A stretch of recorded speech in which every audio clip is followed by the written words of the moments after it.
बिस्मिल्लाहिर्रहमानिर्रहीम। तमाम नाजरीन व सामईन को अस्सलामु अलैकुम।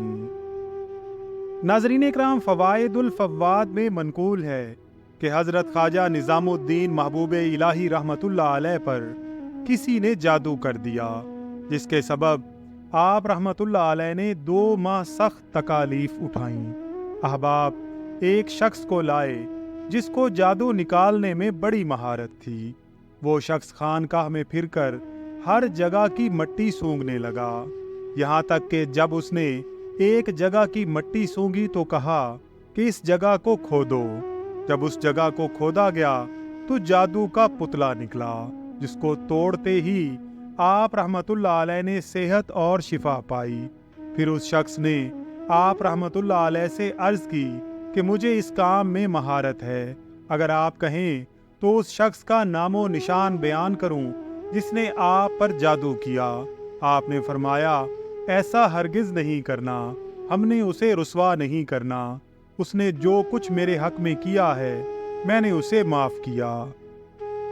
हज़रत मखदूम नसीरुद्दीन चिराग देहलवी रहमतुल्लाह अलैह फरमाते हैं कि एक मजलिस में बहुत से मशाइख जमा थे।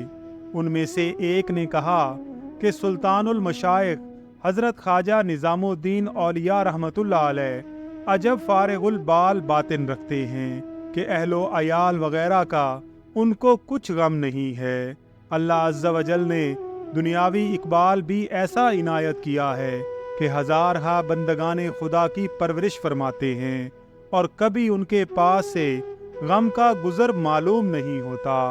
हज़रत मखदूम नसीरुद्दीन चिराग देहलवी रहमतुल्लाह अलैह ने फरमाया कि जब मैं सुल्तानुल मशाइख हज़रत ख्वाजा निज़ामुद्दीन औलिया की खिदमत में वापस आया तो उस वाक़या को बयान करना चाहा, मगर आपको अपने नूरे बातिन से तमाम वाक़या मालूम हो गया। आपने शेख शरफुद्दीन से फरमाया कि बाबा शरफुद्दीन, जो रंजो गम घड़ी घड़ी मुझको पहुँचता है मालूम नहीं किसी और को भी पहुँचता होगा, क्योंकि जो शख्स मेरे पास आकर अपना दर्दे दिल बयान करता है मेरे कल्ब पर उसका सदमा होता है। वो शख्स निहायत सख्त कल्ब है जिसके दिल पर उसके बरादरे दीनी के दर्द का कोई असर नहीं होता। नाज़रीन इकराम, वीडियो पसंद आई हो तो इसका इजहार कमेंट्स में ज़रूर कीजिएगा। अल्लाह ताला से दुआ है कि अल्लाह ताला हम सब का हामी व नासिर हो। आमीन या रब्बल आलमीन।